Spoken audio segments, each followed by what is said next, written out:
Hello વિદ્યાર્થી મિત્રો, આપણે બંધારણની અંદર અત્યાર સુધી જે જોયું એમાં કંપની શાસનની વાત કરી હતી. હવે આવશે બ્રિટિશ શાસન. આપણે કીધું હતું કે 1857નો જે સંગ્રામ પત્યો એના પછી ભારતની અંદર શું થયું હતું કે બ્રિટિશ તાજનું શાસન થયું. જે સંગ્રામ પત્યો ને એના પછી 1 નવેમ્બર 1858ની અંદર અલ્હાબાદની અંદર એક દરબાર ભરાણો અને એ પછી આખા ભારતની અંદર ઢંઢેરો પીટાવવામાં આવ્યો ભાઈ ઇંગ્લેન્ડની રાણી દ્વારા કે હવેથી ભારતની અંદર કંપની શાસનની સમાપ્તિ થશે અને આવશે બ્રિટિશ તાજનું શાસન. અને હવેથી જે ભારતની અંદર જે નિયમો ઘડશે એ કોણ ઘડશે તો કે બ્રિટિશ સાંસદ ઘડશે આ નિયમો. બરાબર કે ભાઈ બ્રિટિશ સાંસદની અંદર જે ખરડા પસાર થાય કે એના અનુસાર કે ભારતને ચલાવવા માટે કયા કયા અધિનિયમો બનાવવા એ બધી હવે જવાબદારી કોની રહેશે? બ્રિટિશ તાજની રહેશે. બરાબર તો કે 1 નવેમ્બર 1858ની અંદર દરેક ગામની અંદર આ ઢંઢેરો પીટાયો અને એ જ અનુસાર એક ભારત શાસન અધિનિયમ એક રજૂ કર્યો કે હવેથી ભારતની અંદર કઈ રીતે શાસન થશે. તો કે એની અમુક બાબતો જોવા જોઈએ. ભાઈ બોર્ડ ઓફ કંટ્રોલ અત્યાર સુધી શું હતું તો કે બોર્ડ ઓફ કંટ્રોલની રચના હતી કે ભાઈ બોર્ડ ઓફ કંટ્રોલ જે ભારતની અંદર બધી વસ્તુઓનું જે કંટ્રોલ કોણ કરતું તો કે બોર્ડ ઓફ કંટ્રોલ કરતા હતા.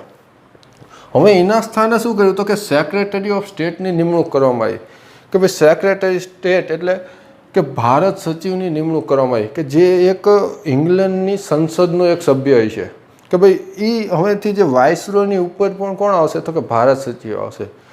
તો કે બોર્ડ ઓફ કંટ્રોલના સ્થાને સેક્રેટરી ઓફ સ્ટેટની નિમણૂક કરી. બીજી વસ્તુ શું કરી કે ભારતનો જે ગવર્નર જનરલ હતો આપણે કીધું હતું કે 1833ની અંદર શું થયું તો કે જે બંગાળનો ગવર્નર જનરલ હતો એને ભારતનો ગવર્નર જનરલ બનાવવામાં આવ્યો. હવે શું કહ્યું તો કે ભારતનો ગવર્નર જનરલ હતો ને એના સ્થાને વાઇસરોય બનાવવામાં આવ્યા કે હવે ગવર્નર જનરલનું પદ થયું અને એની જગ્યાએ વાઇસરોય બનાવવામાં આવ્યા. એટલે કે જે ભારતનો ગવર્નર જનરલ હતો એ હવે કયા નામે ઓળખાય છે? વાઇસરોયથી. એટલે આ તો આપણે જોઈશું ને તો અમુકમાં છે ને વાઇસરોય તમને નામ મળશે ભાઈ વાઇસરોય અને અમુકમાં ગવર્નર જનરલ આવશે. એટલે કે 1858 પછીના જે ને બધા વાઇસરોય કહેવાના. અને જે પહેલો વાઇસરોય કોણ બન્યો તો કે કેનિંગ. તો અથવા તો અમુક વાર એવું પૂછાય કે ભારતનો અંતિમ ગવર્નર જનરલ કોણ હતો તો કે અંતિમ ગવર્નર જનરલ કોણ હોય? કેનિંગ. અને એ જ તે શું થયો તો કે ભારતનો પ્રથમ વાઇસરોય બન્યો. બરાબર. બીજી વસ્તુ શું કહી કે આપણે કીધું હતું કે સિવિલ સર્વિસમાં નિમણૂક માટે ને ખુલ્લી સ્પર્ધાત્મક પરીક્ષાની શરૂઆત થઈ હતી 1853માં. પણ હવે એની નિમણૂક કઈ રીતે થઈ તો કે સ્પર્ધાત્મક પરીક્ષા તો ખરી જ પણ જે સિવિલ સર્વિસ કમિશન હતું ને એની સહાયથી થશે. એટલે કે આ બે ભેગા મળી અને સિવિલ સર્વિસ માટેના જે ભરતી હતી ને કરવામાં આવશે કે ભાઈ ખુલ્લી સ્પર્ધાત્મક પરીક્ષા તો ખરી પણ હારે હારે જે સિવિલ સર્વિસ કમિશન હતું એની સહાયથી એની ભરતી કરવામાં આવશે. બરાબર. અંતિમ વસ્તુ એ ભાઈ ભારતના સચિવની સહાય માટે અને ભારતીય પરિષદની રચના કરી કે ભાઈ સચિવ જે હતો એ તો અહીંયા ઇંગ્લેન્ડમાં રહેતો હતો. હવે એની સહાય માટે શું કર્યું તો કે ભારતની અંદર એક ભારતીય પરિષદની સ્થાપના કરી કારણ કે હવે એ વ્યક્તિ અહીંયા આવવાનો નથી. હવે તો અહીંના પ્રશ્નોને કેમ ખબર પડે તો કે અહીંયા એની સહાય માટે શું કર્યું તો કે ભારતીય પરિષદની સ્થાપના કરી અને એની અંદર સભ્યોની કર્યા તો કે 15 સભ્યો. એમાંથી 7 સભ્યો હતા ને એ તો સમ્રાટ દ્વારા ભાઈ ઇંગ્લેન્ડનો જે સમ્રાટ હોય એના દ્વારા એની નિમણૂક થઈ છે 7. બાકીના 8નું અહીં તમે ચૂંટણીથી કરો કે એમના વાઇસરોયની નિમણૂકથી થાય એ રીતે થશે. બરાબર. એટલે આની અંદર આ ખાસ ધ્યાન રાખજો કે બોર્ડ ઓફ કંટ્રોલની જગ્યાએ સેક્રેટરી ઓફ સ્ટેટની રચના નિમણૂક થઈ. ભારતનો ગવર્નર જનરલ એ વાઇસરોય બન્યો અને સિવિલ સર્વિસમાં નિમણૂક માટે સ્પર્ધાત્મક પરીક્ષા તો ખરી પણ હારે હારે શું કર્યું તો કે સિવિલ સર્વિસ કમિશનની સહાય લેવામાં આવે અને અંતિમ કે ભારતીય પરિષદની સ્થાપના. બરાબર. આના પછી જે અધિનિયમ આવે ભાઈ ભારતીય પરિષદ અધિનિયમ 1861. એના અંતર્ગત શું આવ્યું? આ તો શું હતું કે ભાઈ હવેથી આ પદની નિમણૂક બધી થઈ કે ભાઈ આની જગ્યાએ આ આવશે આની જગ્યાએ આ પદની વાત આવતી ભાઈ 1858 આમાં કોઈ એવો કાયદો નથી આવ્યો. આની જગ્યાએ તો કે આને મૂકો ગવર્નરને વાઇસરોય કરવું નિમણૂક માટે આ કરવું કે ભાઈ ભારતની સચિવ સહાય માટે તો કે એક રચના કરી ભાઈ આ રીતે આપણે કરશું. એના પછી આવશે કે ભાઈ ભારત પરિષદ અધિનિયમ અને એમાં શું કર્યું તો કે એમાં હવે નવા કાયદા આવશે કે ભાઈ જે પોર્ટફોલિયો પદ્ધતિ હતી એની સમાપ્તિ કરી. તો કે આપણા મનમાં થાય કે ભાઈ પોર્ટફોલિયો પદ્ધતિ છે શું? વાંચવામાં ઘણી વાર આવે કે ભાઈ 1861ની અંદર પોર્ટફોલિયો પદ્ધતિની સમાપ્તિ થઈ. તો કે આ પોર્ટફોલિયો પદ્ધતિ રહી ને એ ચાલુ દાને કરી હતી કેનિંગે. એને શું કીધું હતું કે ભાઈ જે વાઇસરોય હોય ને એની જે કારોબારી કમિટી હોય એનો જે સભ્ય હોય એ સરકારી કોઈ ખાતું હોય એમાં એક કરતાં વધારે ખાતાનો વડા રહી શકે. એટલે કે એને માની તો હોય કે ભાઈ કારોબારીનો આ સભ્ય રહ્યો એને અમારે 2 ખાતા આપવા 3 ખાતા એ બધા ખાતામાં સભ્ય બની એનો જે વડો બની શકે. અને એને શું થાય તો કે એની પાસે ભારતીય પરિષદ દ્વારા તે એને વધારે છૂટ આપવામાં આવી હતી કે એના ઉપર કોઈ નિયંત્રણ નહોતું. એટલે કે એક જ સભ્ય 2-3 ખાતાના વડા બની જાય ને એને બધી છૂટ આપવામાં આવે તો એ વસ્તુ વધારે ઓલી થાય. એટલે હાટું શું કર્યું તો કે પોર્ટફોલિયો પદ્ધતિની સમાપ્તિ કરી. ભાઈ હવેથી આ વસ્તુ નહીં આવે, આ બ્રિટિશ તાજનું શાસન છે. અને એમને શું કર્યું તો કે વાઇસરોયને વટહુકમ બહાર પાડવાની સત્તા આપી કે ભાઈ વટહુકમ કે વાઇસરોય જ્યાં સુધી કોઈ અધિનિયમ ન આવે ત્યાં સુધી જે કરો એને વટહુકમ કહેવાય. અત્યારે કેવું છે કે ભાઈ આપણે રાષ્ટ્રપતિ હોય એ વટહુકમ બહાર પાડીએ કે કોઈ રાજ્યની અંદર રાજ્યપાલ પણ વટહુકમ બહાર પાડે, પણ ક્યારે તો કે જ્યારે સંસદ કાર્યરત ન હોય તો. જો વિધાનસભા અને વિધાન પરિષદ જે રાજ્યમાં હોય એ બે જ્યારે ચાલુ ન હોય ત્યારે કોઈ કાયદો લાવવો હોય તો કોણ લાવે તો કે વટહુકમથી આવે.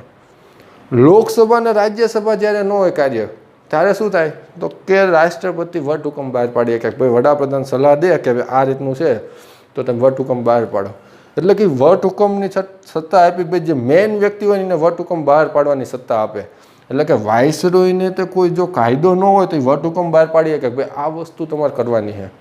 એટલે જ્યાં સુધી એ કાયદો ન બને અથવા તો જે કાર્ય ન થાય, ભાઈ સંસદ આપણે અહીંયા અત્યારે કેવું હોય કે ભાઈ લોકસભા અને રાજ્યસભા ચાલુ થાય એના 30 દિવસની અંદર કંઈ પસાર કરવો પડે કે જો ન પસાર થાય તો વટહુકમ રદ થાય. એટલે કે જ્યાં સુધી કાયદો ન બને ત્યાં સુધી આ વટહુકમ બહાર પાડી શકે. ત્રીજી વસ્તુ એ આવી કે ભાઈ મદ્રાસ અને મુંબઈને કાયદો બનાવવાની સત્તા આવી. આપણે અગાઉ જોયું હતું કે બધું ભેગું કરવાનું હતું, કેન્દ્રીકરણ કરતા હતા કે ભાઈ આ ગવર્નર જનરલ આવ્યો અને એની અંતર્ગત આ બધાને મૂક્યા મદ્રાસના મુંબઈના ને. પણ હવે શું થયું તો કે બધાને અલગ અલગ સત્તા આપવા માંડ્યા. ભાઈ મદ્રાસને મુંબઈને કીધું ભાઈ તમે તમારી રીતે કાયદો બનાવી શકશો. એનો મતલબ કે ઓલું જે કેન્દ્રીકરણ હતું એનાથી ઉલટું અહીંયા વિકેન્દ્રીકરણની શરૂઆત થઈ. તો કે 1861ની અંદર શું થયું તો કે વિકેન્દ્રીકરણની શરૂઆત થઈ. આ 3 મુદ્દા ખાસ અગત્યના છે. એક તો પોર્ટફોલિયો પદ્ધતિની સમાપ્તિ થઈ, વાઇસરોયને વટહુકમ બહાર પાડવાની સત્તા અને મદ્રાસ અને મુંબઈને કાયદો બનાવવાની સત્તા આપવામાં આવી. બરાબર. હવે શું થયું તો કે 1861 પછી આવે 1892નો. પણ એ જે વચ્ચેનો સમયગાળો એની અંદર એક બીજી મહત્વની ઘટના થઈ. શું થઈ તો કે ભારતીય કોંગ્રેસની સ્થાપના થઈ. નેશનલ કોંગ્રેસ આપણે ખબર છે કે 1885ની અંદર કોંગ્રેસની સ્થાપના થઈ. કોના દ્વારા તો કે A.O. હ્યુમની સહાયથી. આપણને એટલું આપણે ગોખેલું કે 1885માં A.O. હ્યુમની સહાયથી ભારતીય કોંગ્રેસની સ્થાપના થઈ. પણ એની અસર શું થઈ તો કે જે કોંગ્રેસની સ્થાપના થઈ ને એના દર વર્ષે અધિવેશન ભરાતા કે ભાઈ 1885માં 86થી એ બધા જે અધિવેશન થાય ને એની અંદર કોઈ ખરડા પસાર કરે કે ભાઈ આ વસ્તુ આપણે સલાહ દેવાની, આ વસ્તુ કરવાની છે. હવે દર વખતે વસ્તુ નક્કી કરતા હતા પણ એ બધાનું અમલ કરતા નહોતા ને એવું બધું થતું હતું. તો કે 1885થી 1891 સુધીની જે ઓલું વસ્તુ થાય ને કોંગ્રેસના અધિવેશનમાં એના ફળ સ્વરૂપે 1892માં એમને અધિનિયમ બહાર પાડવો પડ્યો કે ભાઈ આમની સલાહ અનુસાર કામ કરવું, ભાઈ આ વસ્તુ આપણે આની અંદર ઇમ્પ્લિમેન્ટ કરવાની છે. અને એની અંદર જે સલાહ આપી હતી કે ભાઈ અમારા ભારતના લોકોને તમે પરિષદની અંદર તમે જગ્યા આપો. હવે એ જે માગ હતી એના આધારે શું કહ્યું હતું કે 1892માં એક કાયદો આવ્યો અધિનિયમ કે ભાઈ ચૂંટણી દ્વારા પરિષદમાં ભારતીયોની નિમણૂક કરવી અને તેમજ અંદાજપત્ર ઉપર એને ચર્ચાની છૂટ આપી અને એને પણ મતદાનની છૂટ ન અપાઈ. આ વસ્તુ અગત્યની છે કે ભાઈ જે કોંગ્રેસે જે બધું કીધું કે ભાઈ અમને અંદર સ્થાન આપો, અમને ચર્ચા કરવા દો, અમારા દેશની વસ્તુ અમને ચર્ચામાં ભાગ લેવા દો. તો શું થયું તો કે અધિનિયમ આવ્યો કે ભાઈ ચૂંટણી દ્વારા પરિષદમાં ભારતીયોની નિમણૂક કરશું અને એ પરિષદની અંદર જો અંદાજપત્ર તેના ઉપર ચર્ચા કરવાની છૂટ આપશું પણ મતદાન નહીં. ભારતીયોને મતદાનની છૂટ નહોતી અપાણી. આપણે આગળ જોઈશું ક્યારે છૂટ આપે. બરાબર.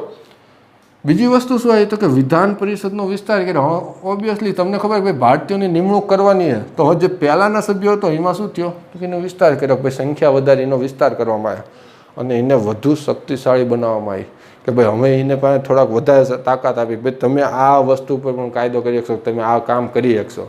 તો કે વિધાન પરિષદનો વિસ્તાર થયો અને હારે હારે એને શક્તિશાળી કરવામાં આવી. બરાબર. એના પછી આવશે 1909નો. આની વચ્ચે તે 1906માં આપણે સ્વરાજની માગણી થઈ અને એની અંતર્ગત મુસ્લિમ લીગની સ્થાપના થાય, બધી વસ્તુ થાય છે.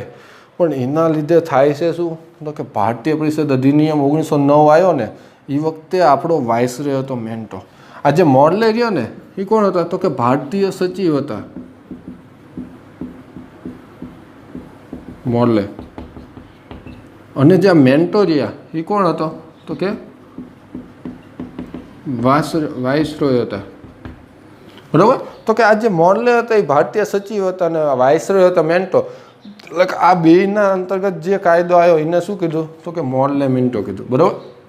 હવે આમાં થાય છે શું કે જે મુસ્લિમ લીગની સ્થાપના કરે ને મુસ્લિમ જે એનો મેઇન અધિકારી હતો એ જઈને મેન્ટોન મળ્યો કે ભાઈ અમને તમે આ સત્તા આપો ને આમને જ જોતું હતું કે ભાઈ ભાગ પાડો ને રાજ કરો, એ એમની નીતિ હતી.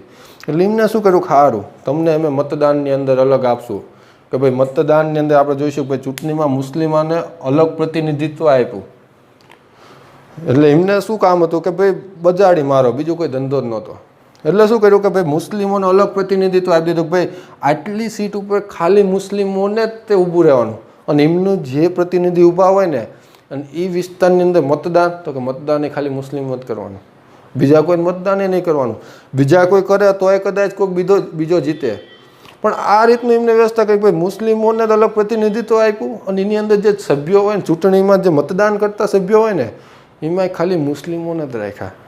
આ રીતનું આમ ટૂંકમાં સાંપ્રદાયિકતાનો પ્રભાવ કર્યો કે ભાઈ હિન્દુમાં હિન્દુ અને મુસ્લિમોને આગળ જતાં એમ કહે કે ભાઈ શીખવાળાએ માગ કરી, ઈસાઈવાળાએ માગ કરી કે ભાઈ અમને આપો અમને આપો. ટૂંકમાં જે એને સાંપ્રદાયિકતા કર્યો એટલે કે જે સાંપ્રદાયિક ચૂંટણી હતી ને એનો જન્મદાતા કોણ કહેવાય? સાંપ્રદાયિક ચૂંટણીનો જન્મદાતા હે ને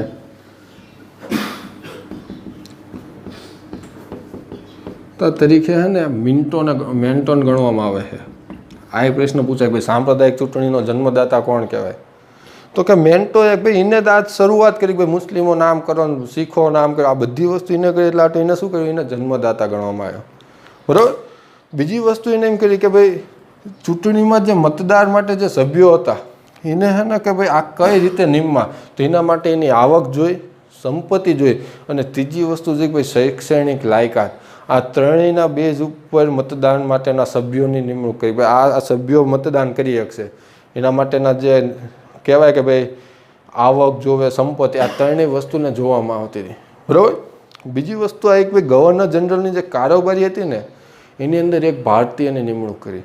અત્યાર સુધી કોઈ ભારતીય કારોબારીમાં સભ્ય નહોતો. આપણે આની અંદર જોયું હતું કે અગાઉ કે ભાઈ જે કારોબારીમાં શું હતું તો કે જે કારોબારીનો સભ્ય હતો આપણે પોર્ટફોલિયોમાં કીધું કે ભાઈ એક કરતાં વધારે ઓલામાં રહી શકતા હતા કે ભાઈ કોઈ સરકારી હોય સભ્ય તો એનો વડા તરીકે રહી શકતા હતા. એ કારોબારીમાં અત્યાર સુધી બધા અંગ્રેજ હતા. પણ આ અધિનિયમ અંતર્ગત શું થયું કે ગવર્નર જનરલની કારોબારીમાં એક ભારતીયની નિમણૂક કરી અને સૌ પ્રથમ નિમણૂક કોની થઈ હતી તો કે સત્યેન્દ્ર પ્રસાદ સિન્હા. અને કયા સભ્ય તરીકે? ન્યાયિક સભ્ય તરીકે. આ બધી વસ્તુ ઇમ્પોર્ટન્ટ છે કે ભાઈ સત્યેન્દ્ર પ્રસાદ સિન્હા આપણને યાદ રહી ગયું હોય તો હવે આગળ પૂછે કે ભાઈ એમના કયા ઓલા વિભાગમાં નિમણૂક થઈ તો કે એક ન્યાયિક સભ્ય તરીકે એમની નિમણૂક કરવામાં આવી હતી, બરાબર. તો કે આટલી વસ્તુ અગત્યની ભાઈ મોર્લે મિન્ટો એક્ટ તરીકે ઓળખાય છે. બીજી વસ્તુ કે સાંપ્રદાયિક ચૂંટણીનો જન્મદાતા તો ભાઈ મુસ્લિમોને અલગ પ્રતિનિધિત્વ આપ્યું. બીજું કામ શું કર્યું તો કે મતદાર માટેના જે સભ્યો તો એમની લાયકાત કરી કે ભાઈ કાંઈ એમની આવક જોવે, સંપત્તિ જોવે અને શૈક્ષણિક લાયકાતને જોવામાં આવતી હતી. ત્રીજી વસ્તુ શું કહી તો કે ગવર્નર જનરલની કારોબારીમાં એક ભારતીયની નિમણૂક કરી અને સૌ પ્રથમ કોની નિમણૂક થઈ તો કે સત્યેન્દ્ર પ્રસાદ સિન્હાની. અને એ કયા સભ્ય તરીકે? ન્યાયિક સભ્ય તરીકે, બરાબર. તો કે આટલા અધિનિયમ ખાસ ધ્યાન રાખજો. 1858ની અંદર આવ્યો ભારત શાસન, એની પછી ભારત પરિષદ અધિનિયમ આવ્યો, પછી ભારત પરિષદ અધિનિયમ 1892 આવ્યો, પછી આવ્યો 1909, બરાબર. નેક્સ્ટ લેક્ચરની અંદર આપણે 1919 વાળો જોઈશું, બરાબર.